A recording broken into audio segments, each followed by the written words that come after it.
Discover the incredible biblical truth, 12 miraculous ways God's plan transforms Iran and Israel. In the 3rd year of Jehoiakim, king of Judah, the Israelites faced oppression as they were taken into exile in Babylon.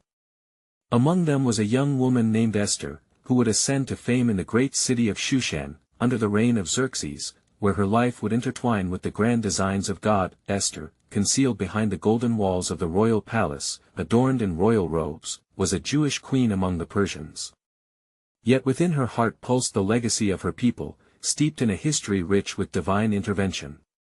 Her cousin Mordecai had raised her with tales of Yahweh's faithfulness, of how the Lord God led their forebears through the Red Sea and sustained them in the wilderness. These sacred narratives filled her spirit with both pride and fear, for whispers of a sinister plot stirred unease. The cunning Haman sought to annihilate the Jews, and despair loomed over her people like a dark cloud. As Esther witnessed the opulence of court life, the rich fabrics trailed behind nobles, and the delicate fragrance of spices dancing in the air couldn't mask the palpable tension among her people.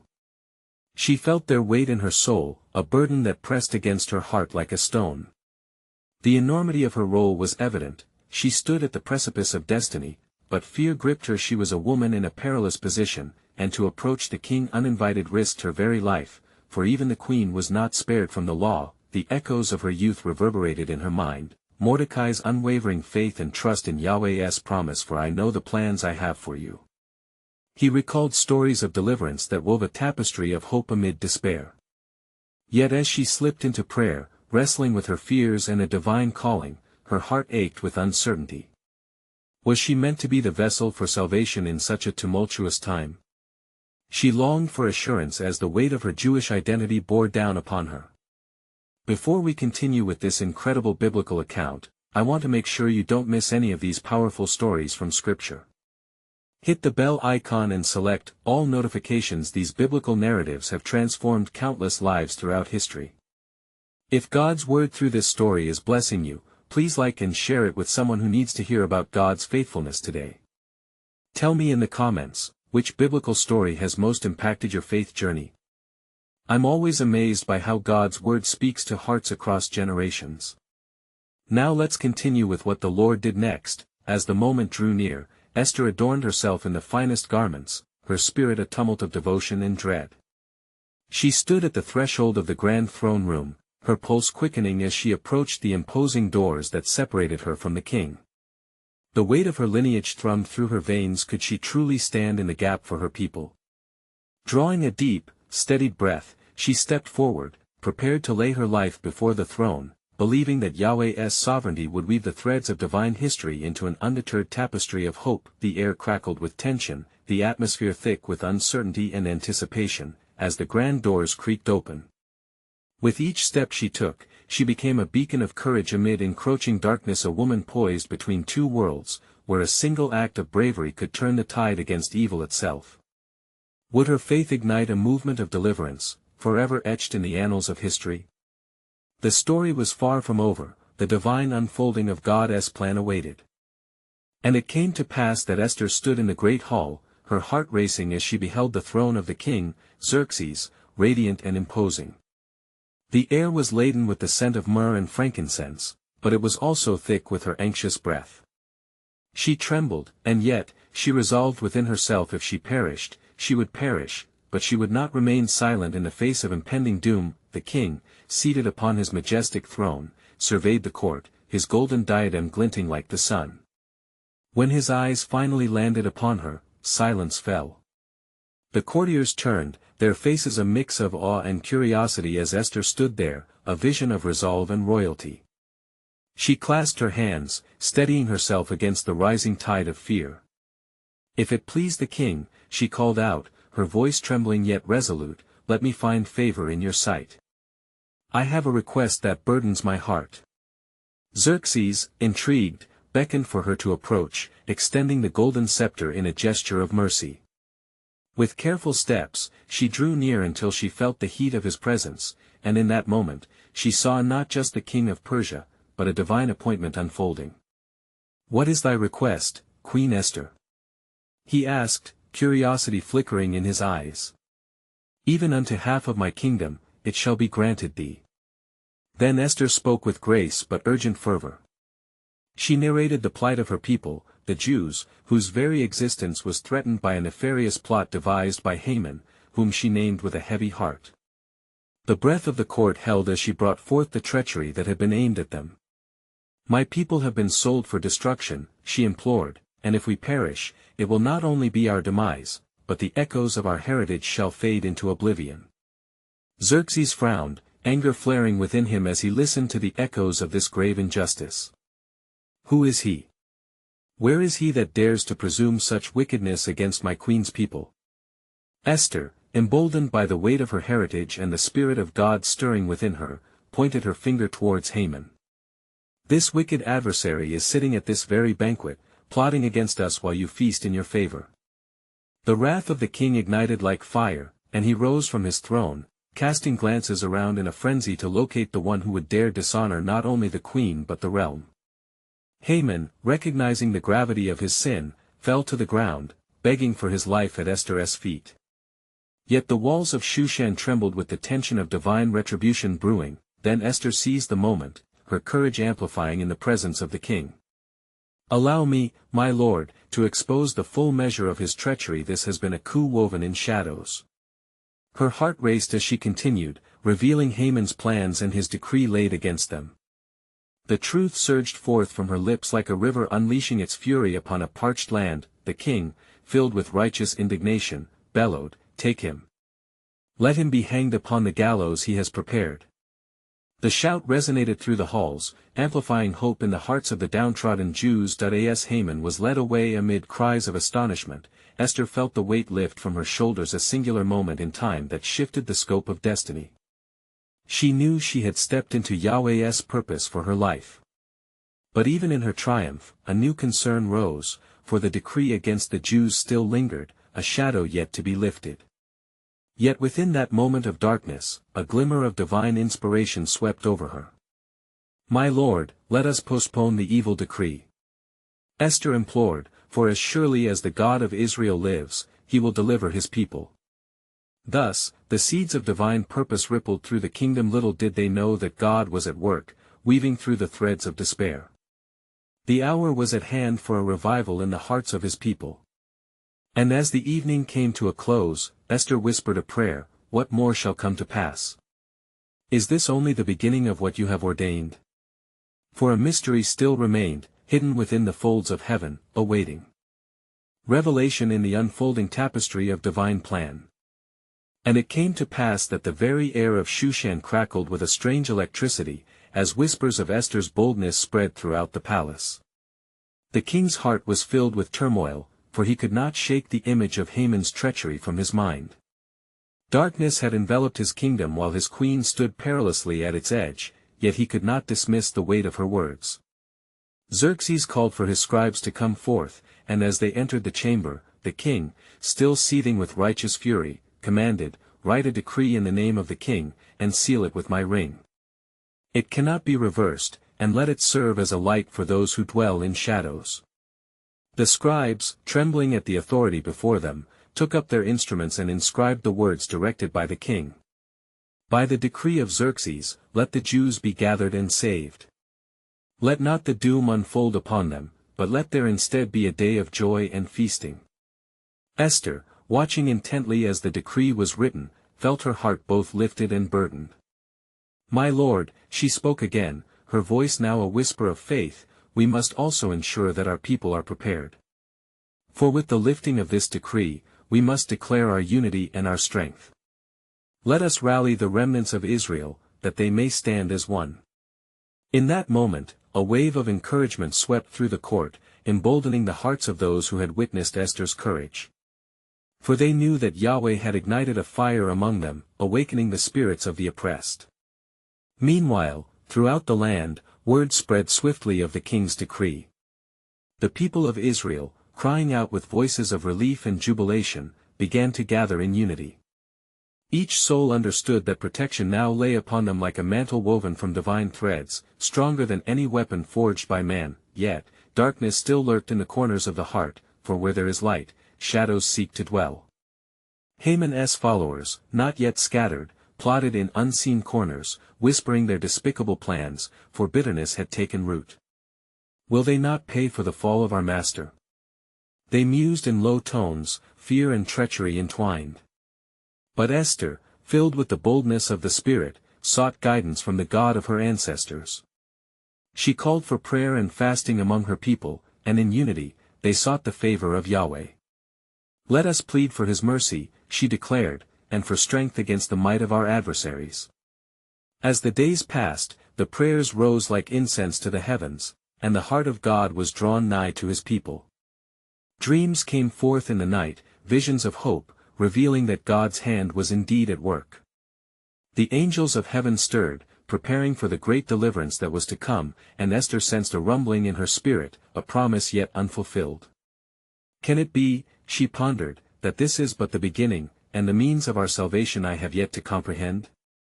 In that divine silence, she received a word of understanding that transcended her fears. Behold, I will lift my people up, and you shall be the instrument of my will. And so it was that God, whose plans transcend time and space, was weaving elements of destiny not just for Israel but for the world. The hour of reckoning was approaching, and Esther stood at such a threshold, a vessel in the hands of the Almighty, yet uncertain of all that lay ahead. Thus ends this chapter, but behold, the veil is thin, and the shadows deepen. For when God stirs the waters, the very fates of nations shall collide in a divine crescendo, revealing truths hidden beyond the horizon of the known. What shall come next? The heavens hold their breath, as the tapestry of his sovereign plan begins to unfurl in the presence of trembling hearts and hopeful spirits. And on the morrow, a great assembly was called by Esther throughout the fortified city of Shushan. The streets surged with the voices of the gathered people. The hearts of all trembled with anticipation, for they were drawn together, unified by hope and shared purpose. Esther, adorned in her royal garments but cloaked in humility, stood at the forefront, her visage radiant with the light of divine favor. Listen, my people, she proclaimed, her voice carrying over the throng. We have been marked for destruction, but our God fights for us. He has turned the heart of the king towards favor, and our cries have ascended as incense before his throne. Therefore, let us prepare with hearts full of faith, for our deliverance is at hand. The people shouted in response, their voices echoing through the streets like a mighty river, we are ready. We trust in the Lord our God. With each declaration, a weight of fear lifted, replaced by an unshakable resolve to stand together in the face of adversity. Yet unbeknownst to them, in the shadows, Haman's sinister web was not yet unraveled. Gathering his remaining confidants in secret places, he plotted anew, furious and determined. Though the decree is lifted, these Jews will not escape my vengeance. I will stir the heart of the king against them once more, he hissed, filled with bitterness and venom. Meanwhile, the heart of Esther grew heavy, for she understood the deeper battle that raged beneath the surface. In the stillness, she sought the counsel of Mordecai, her beloved relative, who wore the same garment of faith. Mordecai, what shall we do? For the king's decree grants us safety, yet Haman's heart is relentless. We must seek a path that leads to complete deliverance, she implored, desperation woven in her words. Mordecai replied solemnly, do not think for a moment you shall escape the calamity that threatens our people simply because you sit in the palace, Queen Esther. Who knows whether you have come to royal dignity for such a time as this? The God of Israel has positioned you to act. If you remain silent, deliverance will come from another place, but you and your father's house will perish. Arise to your calling.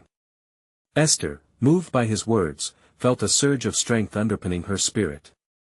She commanded her maidens to bring her the royal insignia of authority, for she would not allow fear to dictate her actions. Gather all the Jews in Shushan and continue with our fast. For 3 days, we shall seek the Lord with all our hearts, and I shall go before the king, though it is against the law. And if I perish, I perish. As her resolve settled like a mantle upon her shoulders, she stood in the presence of her people, their eyes reflecting the fervor of her faith. Together, we shall go before the one who sees us and knows our ways. He will answer. And so, for 3 days, the people of Israel and Esther prayed and fasted, earnestly seeking the face of the Almighty. The heavens crashed against the earth, and the air was thick with expectancy. Visions of deliverance surged through the hearts of many, a prophetic stirring, proclaiming that the invisible had become visible. On the third day, Esther donned her royal garments, her heart filled with a divine affirmation that God had prepared a way. She took her place before the king, and all of heaven watched, holding its breath.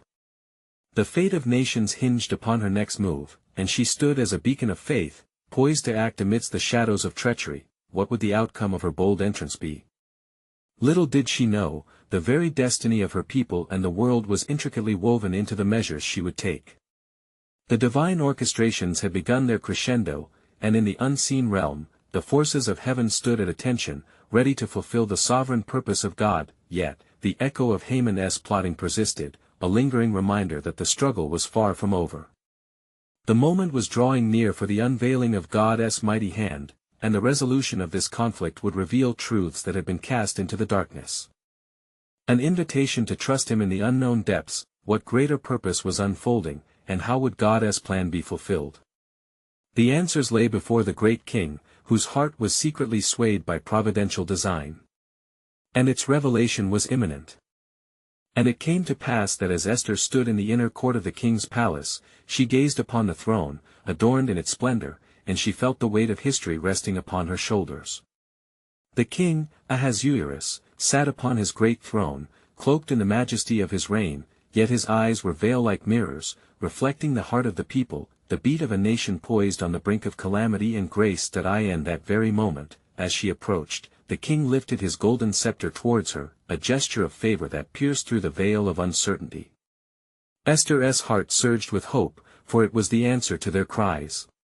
"What is your request, Queen Esther?"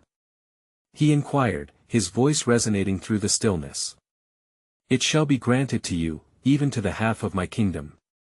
Esther, filled with the power of the Almighty, took a steady breath. "If it pleases the king, let me prepare a banquet for you and Haman, my adversary. There, I will reveal the truth of my heart." The king's brow furrowed, but he consented, and the word rippled through the kingdom that the queen would host a feast. The preparations began, and the air was charged with tension, anticipation mingling with trepidation. Meanwhile, Haman, arrogant and self-satisfied, filled with venom toward a people he despised, received the invitation with glee. "Ah, how favored am I!" he mused, swelling with pride. "But so long as Mordecai lives, my heart shall know no peace."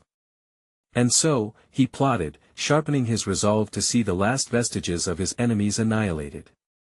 Each moment of feasting brought the shadow of his hatred closer to fruition. As the banquet day arrived, Esther's spirit wrestled within her.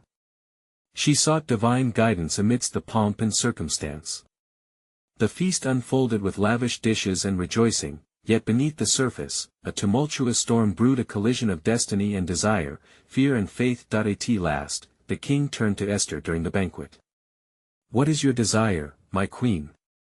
Whatever you ask, it will be given." With a heart fortified, she finally unveiled the truth, her voice a gentle but mighty proclamation. "I have been sold, my people and I, to be destroyed, to be slain, and to perish. If we had merely been sold as slaves, I would have held my peace, but now, my heart cries out. For who could, in their right mind, decide such a thing?" The king's countenance darkened as confusion contended with a rising tide of fury. "Who is he, and where is he that dares to presume such a vile act? An adversary and enemy, this wicked Haman," she exclaimed, pointing with resolve. The revelation hung thick in the air, as silence enveloped the chamber, and the weight of the moment bore down upon the assembly. Haman's face blanched, terror gripping his heart as he realized the unraveling of his machinations. The heart of the king, once swayed by deceit, now burned with righteous anger. "Take him away," Ahasuerus commanded, and Haman was seized, dread melting into the depths of his own treachery. As the king rose in fury and the edict was drawn for Haman's demise, Esther sensed the shifting course of the heavens. God's sovereign hand was indeed moving, setting every piece into place. But even then, the conflict was not yet concluded. Esther knew that the plot against her people remained, and a greater purpose lingered just beyond their grasp. "My king," she implored. "Let it not be enough to end Haman alone. Let a new decree be given, for there is more to this tale that needs resolution." The atmosphere crackled with anticipation, heaven and earth readied for the final act of divine intervention. What would arise from the ashes of betrayal and death? Could it be that even in the darkest moments, God's hand crafts redemptive designs beyond human comprehension? Thus, all of Shushan awaited the decree of their king, for in that sacred tension, the promise of deliverance and restoration lingered just around the corner, striking a divine chord in the hearts of those who believed. For a greater mystery was brewing, one that would reveal the tapestry of God's plan, a story. Not just for Esther but for generations to come. And it came to pass that the king, Ahasuerus, commanded the royal scribes to write a new decree. He understood that though Haman was dead, the threat to Esther's people remained, and the spirit of annihilation still loomed over the Jewish nation. "Write to the Jews as it seems good to you," the king decreed. "In the name of my sovereignty, the son of the king shall bear this." The scribes hurriedly inscribed the edict, and the message was sent out swiftly to all corners of the land, echoing the royal decision like a resounding trumpet through the kingdom.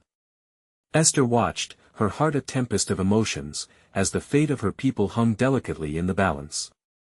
She knew not only of the impending deliverance, but she sensed the urgency in the air, the weighty legacy that would follow, the ripple of her actions extending far beyond her own life. "Mordecai," she breathed, seeking the strength and wisdom of the one who had raised her, who had been her guiding light. "You must go forth with the decree, gather our people, encourage them to stand firm. They shall not be as sheep led to slaughter. Our God is with us." Mordecai, having been lifted from mourning to exaltation, accepted the charge with a heart emboldened by the knowledge of his heritage. He gathered the Jews in Shushan and across the provinces, declaring the king's new edict and rallying them for their defense. "Let it be known," he cried out in the streets. "We are not alone, we are the people of the covenant.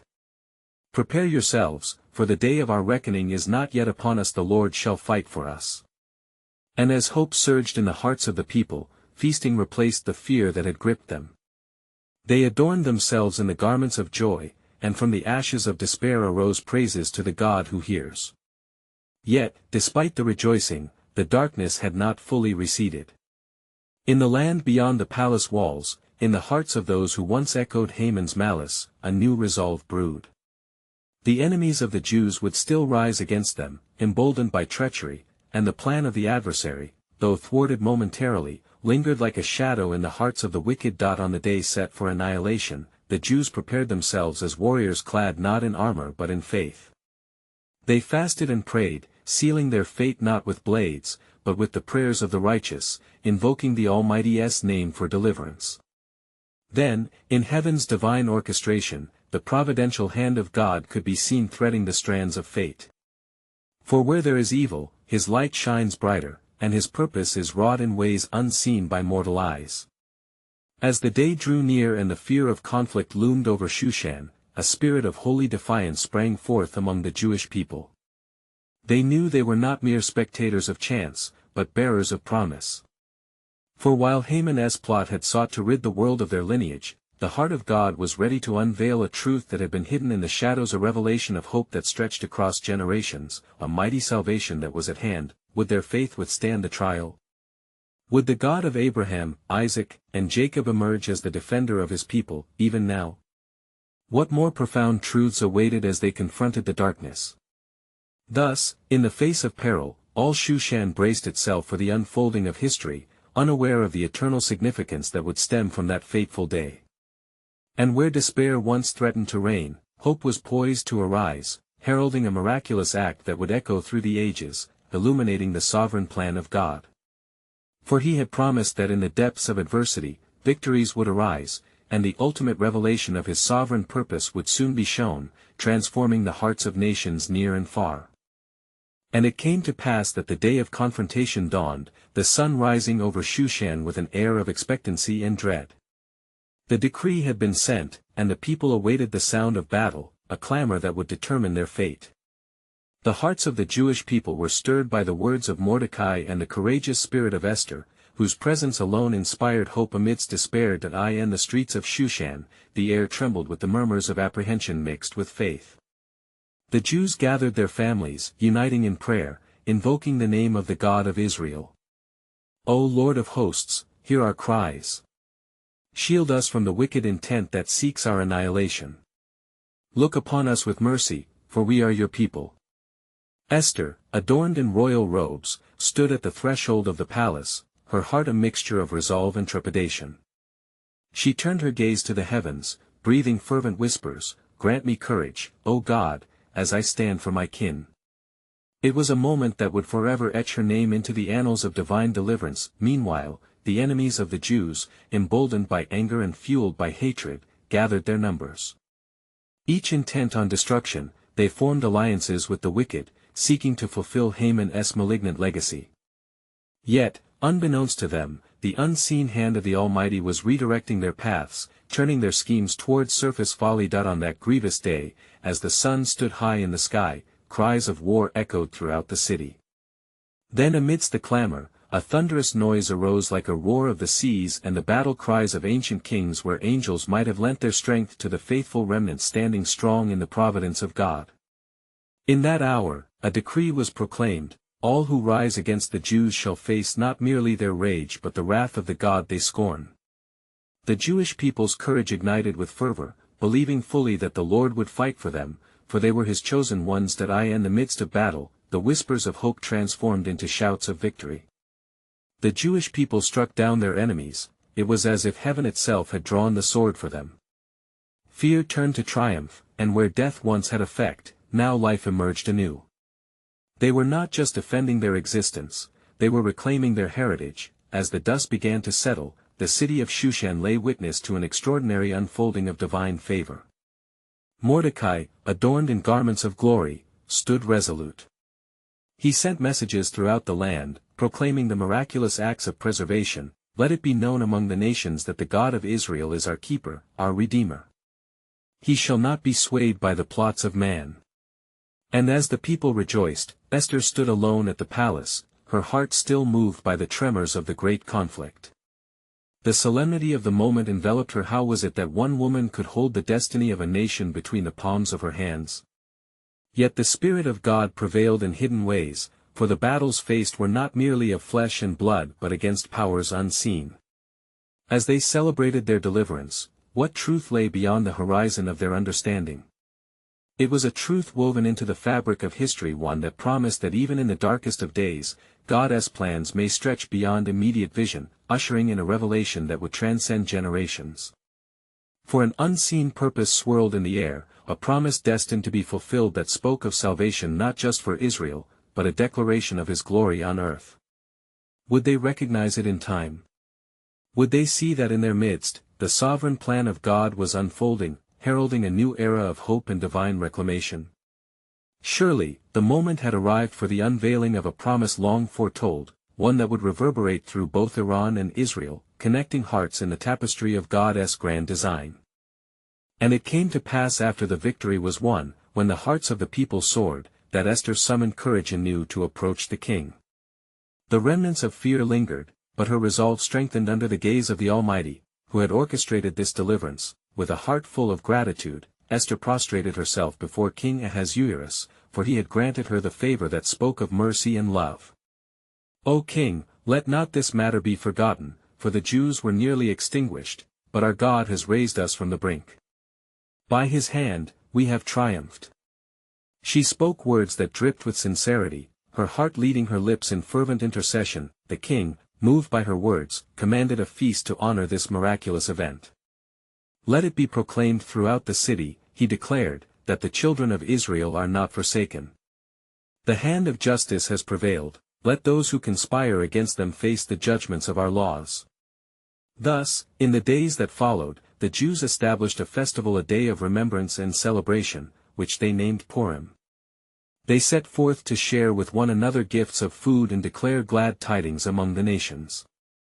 The joy of the Lord filled their hearts, manifesting in laughter and songs, as new life bloomed amidst the ashes of despair. Mordecai, venerable among the people, took his position at the city gate, a beacon of hope. His words, streams of wisdom, flowed to all who sought his counsel, strengthening the resolve of the Jewish community. "Dear ones, remember the past, but look with faith toward the promise of our God," he proclaimed. "For the same God who delivered us today shall lead us still, for his covenant with us stands forever." And among them, Esther learned of the stories of her forebearers and the providence woven through their trials. She understood then, that her place was divinely appointed not merely to save her people but to usher in a new understanding of God's everlasting love and faithfulness. Each breath she took added to the legacy of her forefathers, each moment in the royal palace was testimony to God's unquenchable purpose. Days turned to weeks, and Mordecai's name grew in honor throughout the land. Yet, hidden in the heart of Shushan, the king's advisor Haman was not content. The stench of his wrath lingered, and he would not rest until justice was meted out to those who had laughed in the face of his plans. Amidst their joy, a shadow loomed, and a new plot began to simmer in the recesses of Haman's heart. Anger shall be his weapon, disdain his fuel, and the people of God would yet again find themselves tested by a darkened soul seeking vengeance. Then it was that Mordecai sensed a stirring in the spirit. He could not remain silent. "Let us not forget," he called to his people, "that our battle is seldom against flesh and blood. It rages in the hearts of men, where pride and bitterness dwell. We must remain vigilant in prayer, for our God is ever near." And the people agreed, gathering once more in unity to pray. Their voices ascended to the heavens, blending with the sound of anguish and hope, declaring the sovereignty of God over all nations. For they believed that beyond the victories of today lies the promise of tomorrow, a promise that would intertwine the fates of not just the Jews but all nations, a tapestry of divine purpose yet unfurled. What shall be revealed in the days to come? For an even greater plan was crafted from the foundation of the world, echoing through the ages, entwined with the salvation of many. Could they discern his mighty hand at work? Surely, the moment was at hand for the unveiling of a promise vast and eternal. And it came to pass, in the continuing days wrought with the echoes of Purim celebration, that Haman summoned his courage to approach the king, cloaked in deceit and fueled by a heart of vengeance. He plotted with silent malice against Mordecai and the Jewish people. "What honor shall I bestow upon the man the king delights to honor?"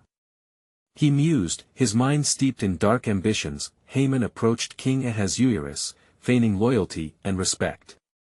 "O king, deliverance and glory await those whom you indeed wish to honor.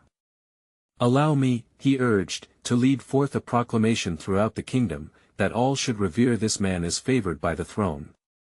The king, hearing the words of his advisor, pondered deeply. "Who then should we honor?"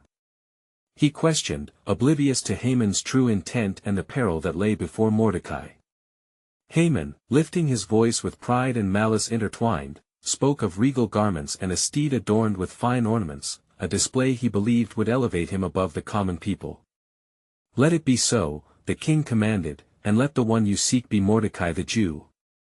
The king's decree shattered Haman's dark dreams, for in that moment, it was made known to all that the man he sought to destroy would wear the crown of honor. As Haman led Mordecai through the streets of Shushan, proclaiming his worth and dignity to the masses, the weight of bitterness clung to Haman's heart. Each shout of praise for Mordecai was a dagger against his own ambition, twisting deeper with every word uttered. The people witnessed this divine reversal, and they marveled at the unfolding providence. Their hearts soared, holding tightly to the faith that had been reignited amid the ashes. Esther, seeing the humiliation of Haman and the exaltation of Mordecai, understood that God was indeed orchestrating a greater deliverance. But the shadows in Haman's heart grew darker still. He returned to his abode, cloaked in rage and despair. A new resolve hardened within him. He called forth his wife, Zeresh, and his closest confidants, and as they gathered, he poured out his troubles, yet again stoking the fires of pride. "I am aggrieved," he proclaimed, "for all that I have lost to Mordecai. And yet, will I not see myself avenged? There is yet a day appointed for our designs. I shall erase their name from the earth." Zeresh, lured into the depths of Haman's fury, suggested the building of gallows upon which Mordecai would be hanged. The idea was seized by Haman, whose heart longed for vindication. And so, the gallows stood tall, a sinister monument to his hatred and the culmination of his resolve. Meanwhile, as night descended upon Shushan, the king could not sleep. The weight of the past lingered heavily in his heart, causing him to remember the deeds of Mordecai, how he had once saved the king from an assassination plot. In the very chronicles of the kingdom, the record spoke of loyalty and honor not yet rewarded. The king called for the scrolls to be read to him. Thus, he was reminded of the faithful actions of Mordecai. What shall come of this steadfast faith and cosmic clash? As the wheels of destiny turned, an unseen hand delicately wove the threads of fate. While Haman plotted death, the King of Heaven harbored plans of salvation, utterly bound to the destiny of his people. A divine appointment lay ahead, a clash that would vindicate the faithful and silence the foes of God's saints. The moment was eclipsed with promise. Could they grasp the unfolding of the Eternal's plan? And it came to pass that in the midst of the turmoil in Shushan, the king summoned his attendants, and with urgency encompassing his heart, he demanded to know how he might honor Mordecai. "What has been done for the man who saved my life?" he inquired, the very air thick with tension. The scribes, trembling, replied, "Nothing has been done for him, O king." Resultantly, the king's heart swelled with purpose, for he was determined to right the wrongs and elevate the righteous. Haman, unaware of the king's intentions, entered the royal court, fattened by pride and impatience. The king turned to him, asking, "What shall be done for the man whom the king delights to honor?" Haman, thinking it was himself, spoke eagerly, "Let a royal robe be brought, one with which the king has clothed himself, and let a horse be prepared upon which the king has ridden, that he may be paraded through the streets, hailed and celebrated." "Go quickly," the king commanded, "and take the robe and horse, and do as you have suggested to Mordecai the Jew, who sits at the gate." Haman's countenance fell like lead, for he recognized the profound twist of destiny that had placed him in a vessel of his own design. But he could not escape the command of the king, and with a heavy heart, he obeyed. As Haman led Mordecai through the streets, he shouted, proclaiming, "Thus shall it be done to the man whom the king delights to honor." The people watched in awe as the once hated Mordecai was clothed in honor, while the shadow of Haman's malice stood contrastingly against the bright light of God's favor upon his chosen. In their hearts, the people began to turn, a recognition dawning that the God of Israel had once again intervened, rewriting the narrative against those who sought to declare his people abominable. When the parade ended and Mordecai returned to the gate, he was met by townsfolk full of joy and gratitude, their praises resounding through the air. Yet, even as he basked in the light of honor, Haman rushed home, despairing under the weight of his impending doom. "Woe to me!" he lamented. "My life has unraveled, for what shame awaits me at the hands of those I sought to destroy." His wife Zeresh and his friends offered no comfort, for they sensed the winds of change brimming with divine purpose. Days passed, and the appointed time drew near for the enemy of the Jews. Haman, filled with bitterness, prepared for the execution of his plot. "The gallows are ready," he whispered in the absence of those who might stand against him. He believed that the shadows would protect him, but indeed, the shadow of God's hand loomed far larger. In the palace, Esther prepared herself, her spirit alight with fervor and inner peace. She called the gathered Jews for a day of fasting and prayer. "Let us ask the God of our fathers to save us once more," she cried, a beacon of faith amidst the gathering storm. Underneath her royal robes beat the heart of a servant, a heart that longed not just for her own deliverance but for that of her people. Meanwhile, the king found himself wandering the halls of his palace, heavy with thoughts of Mordecai and the unfulfilled decree that lingered in the air like the unshed dew. Perhaps, he mused, loyalty should be showered, and yet he could not shake the weight that pressed against him. He knew the storm of treachery brewed, and that the very lives of Esther and her kin depended upon his decisive action. As darkness fell across the kingdom, an unseen force began to gather strength. Hearts of men and women were stirred towards courage, from the humble servant in the shadows to the mighty king on his throne. The stage was set. They stood on the cusp of a divine confrontation that would not only determine the fate of the Jews but the fulfillment of God's ultimate providential plan. And it came to pass that Haman approached the throne again, ready to make his request for Mordecai's destruction. Yet as he entered, the king raised a hand to silence him. "What say you?" he commanded. The very air crackled with expectancy, as this moment had been ordained for such a time as this, a collision course between wicked treachery and divine justice. For who can stand against the decree of the Almighty? The king's voice thundered, reminiscent of the authority of ancient monarchs. For I have written a decree of protection for the Jews, executing justice upon all who conspire against them. The heavens witness the unraveling of man's plan. Could they see it? Could they discern the mighty hand of God intertwined, working every heart, every turn for his divine purpose? Nay, Haman, you have condemned yourself, and the gallows you prepared shall be your abode. So the threads tightened as the true nature of Haman was unveiled. The very gallows meant for Mordecai would soon bear witness to divine retribution, and in that grave turn of events, God's greater plan was set into motion, a global awakening unfolding in the face of despair, echoing throughout history. All of Shushan awaited with bated breath what would come next, for in the vast tapestry of God's sovereign will, the grand design glimmered ever more brilliantly with each revelation of truth. Will those who remain steadfast glean wisdom from this divine orchestration, or will they falter beneath the weight of pride? The ultimate mystery remained, veiled yet shimmering in the expanse of eternity, beckoning to their hearts a divine invitation to trust in the one who holds the fate of nations and history in his hands.